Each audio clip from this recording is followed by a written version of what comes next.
Today, your host Cal with my worker Roy.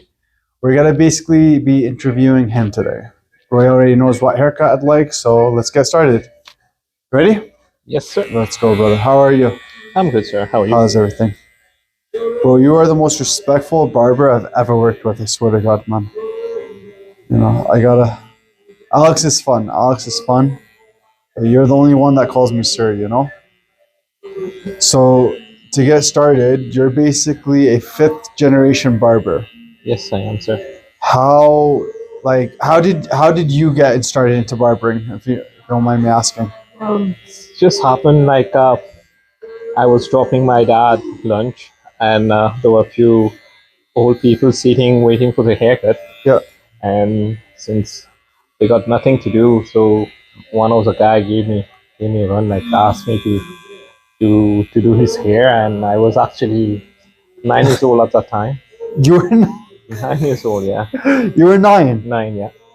You started at 9 years old. Yeah. So Holy. it started that way. Yeah. I know I was doing a very bad job, but it was fun cutting hair. Yeah. Yeah. And then as from that day, my dad saw some potential in me. Yeah. And he himself, he started when he was 7. So Your dad was started when he was 7. Yeah. What? Yeah. He was a dropout from school, grade 2. Yeah. So he was helping his dad in his barbershop. That's So- crazy. And now it was my turn. Unfortunately, I would say unfortunately in one way, because it was taking my freedom away Yeah. on weekends. But at the same time, I was learning something.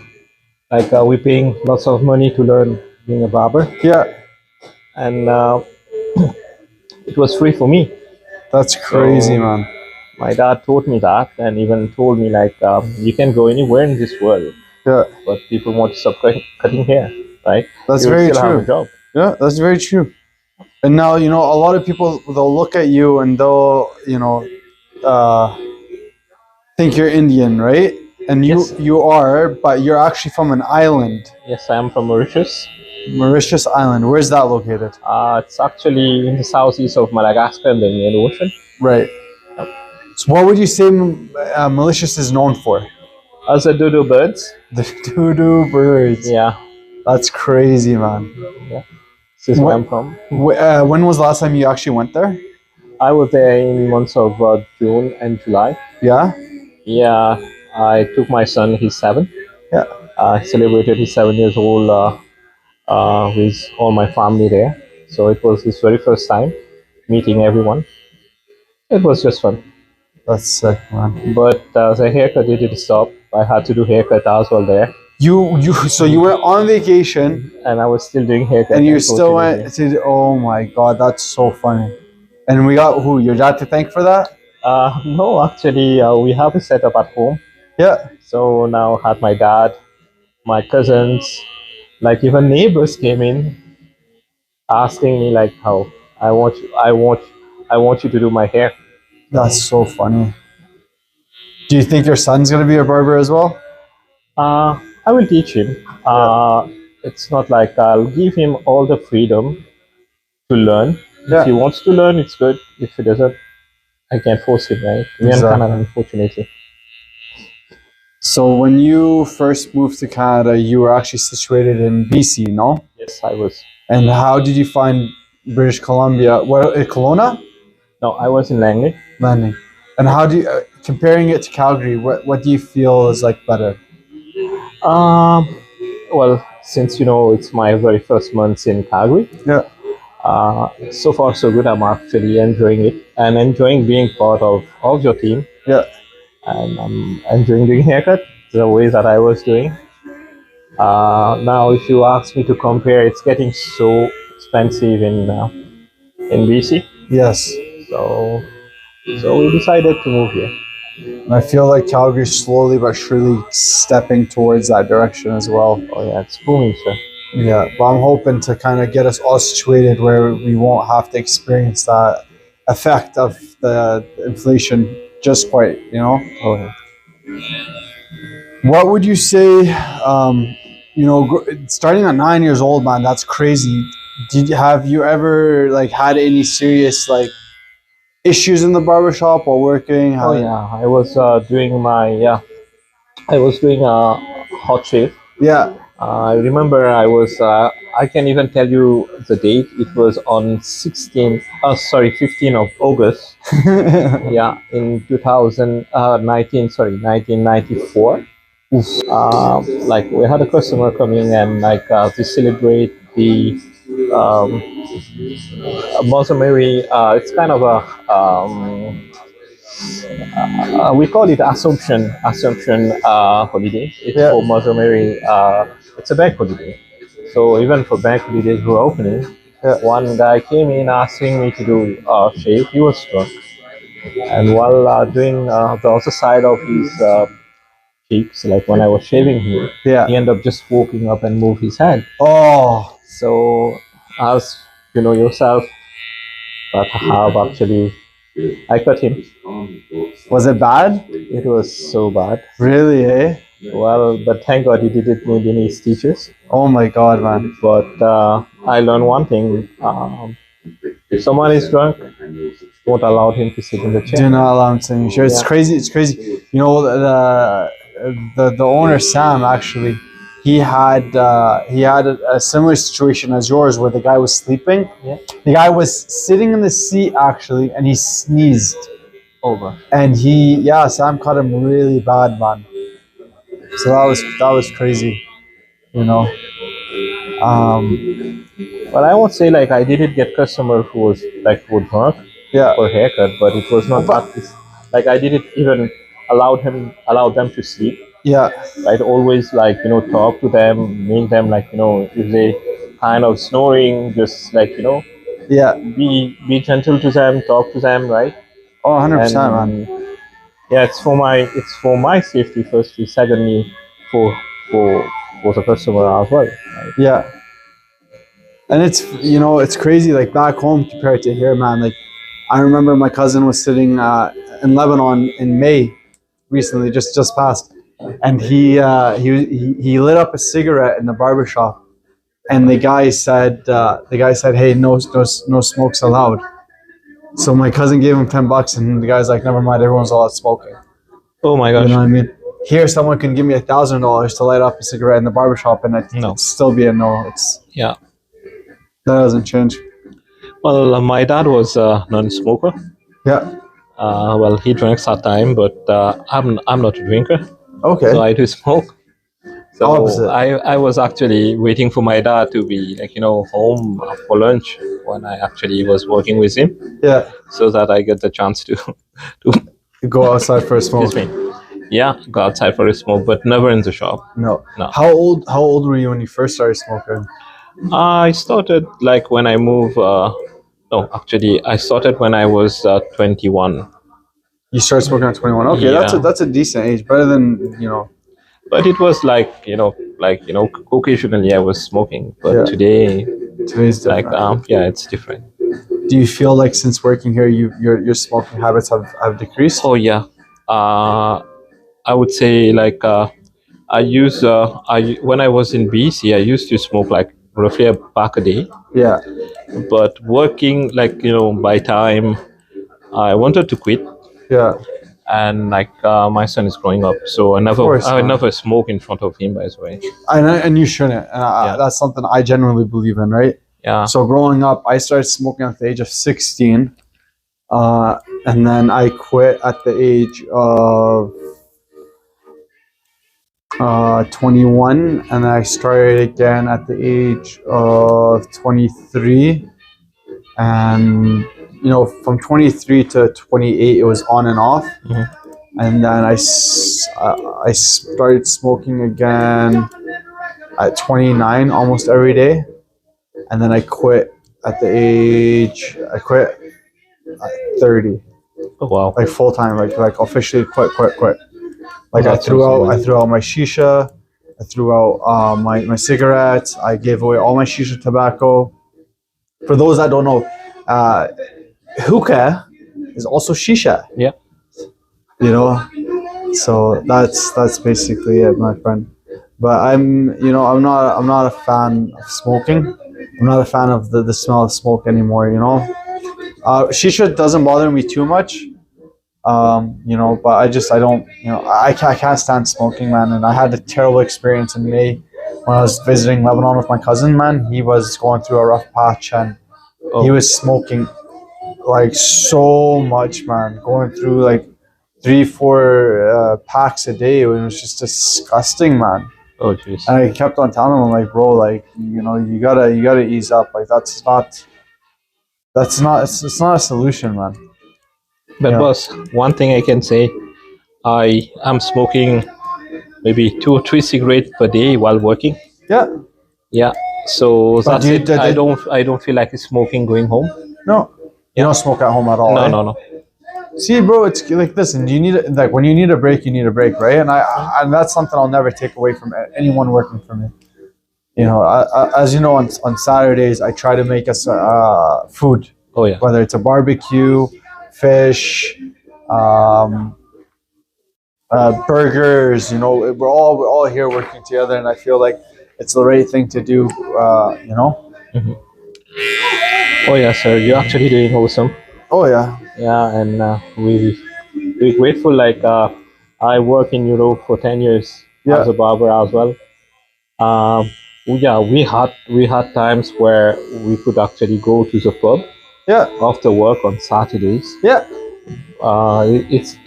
It's because I was actually the manager of the shop, Yeah. so I was bringing all those people working with me to the pub. Like if we had a target to hit, Yeah. so while hitting the target, this is how we were actually um, compensating everyone, Yes.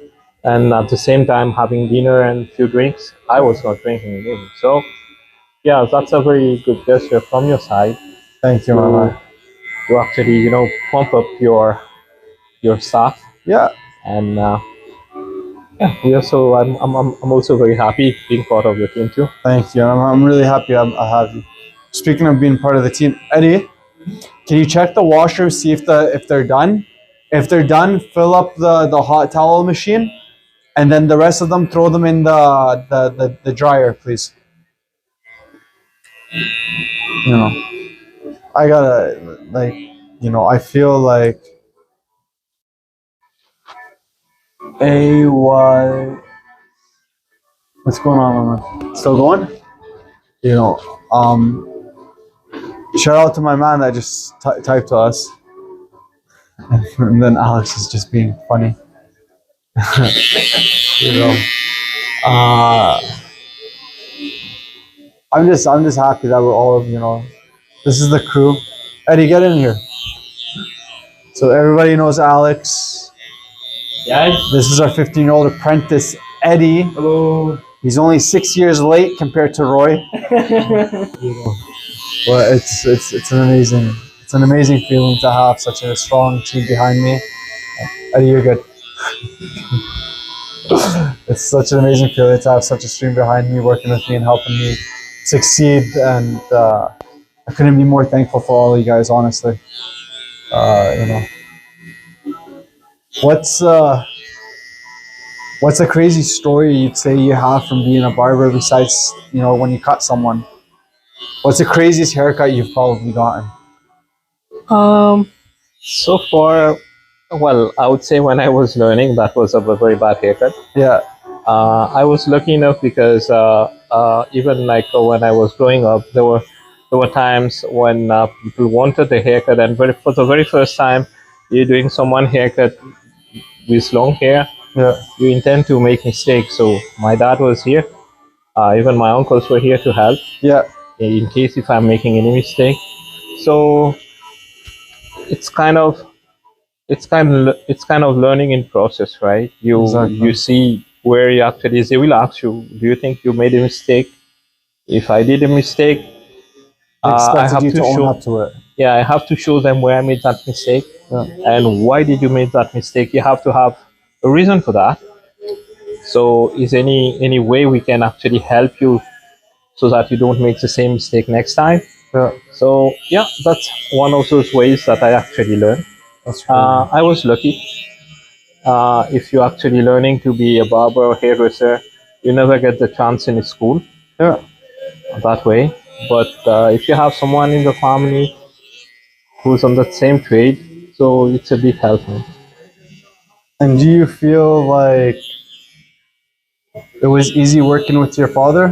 Because at one point I worked with my dad, man, and it wasn't easy. Like it was easy and it wasn't easy. Like I feel like it was a different trade. It was painting, and I just felt like my dad was trying to get me and my cousin to grow up and to be independent and to be, good painters. But we were young, we were dumb, man. Like I wish I can go back and tell my dad, like, hey, like don't hire us.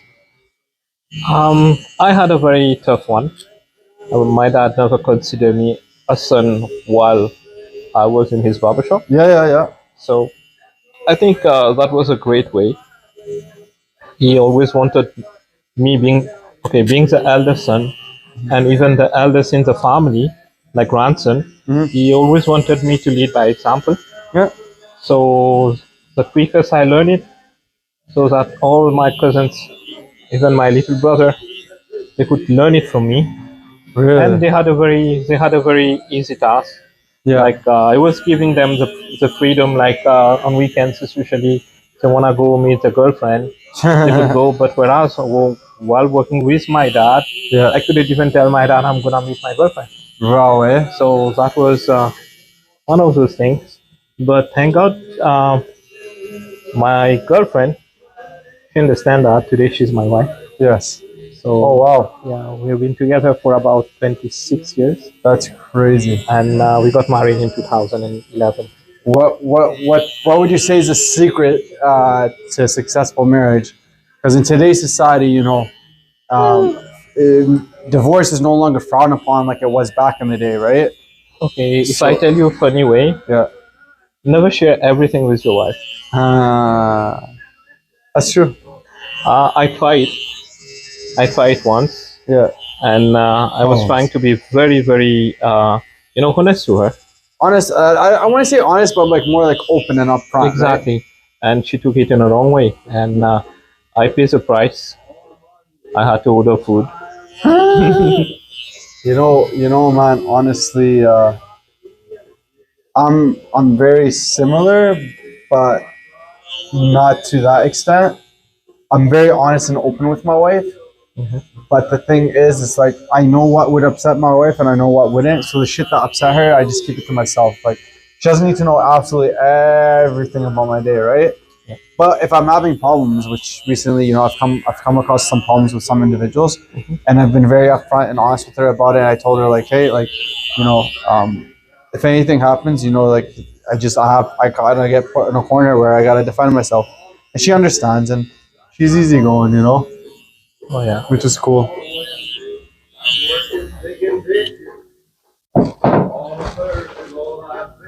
Oh, if you were to give advice to barbers that basically started as young as you, what's some advice you would give them?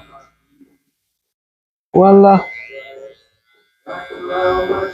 we have to, like, I see especially here in Canada, I see two things. Yeah. One thing is, I mean, everybody works for money, Yeah, right? I even work for money. But like, if you're actually doing a haircut yeah, to someone, yeah. that's represent you and your barbershop where you're working when he's going outside. Yeah. Excuse me. Hi, friend. Just getting a haircut. Yeah, I'm doing a podcast as well. I'm doing a podcast. Hey. That's my friend Sandy. She stopped by. Business talks. All right. I just see the bike. So all I'll say is, well, keep working hard, Yeah, learn, always listen, yeah, and especially to your customer, what they want, what they need. All the small details has to be taken into consideration if you want to succeed in this field, exactly. right? So Awesome. Well, thank you so much, thank you, sir. Roy. Thank you for the absolutely beautiful haircut. I can just tell it's great. And thank you to all my viewers for tuning in today. And until the next time. Thank you. Yeah.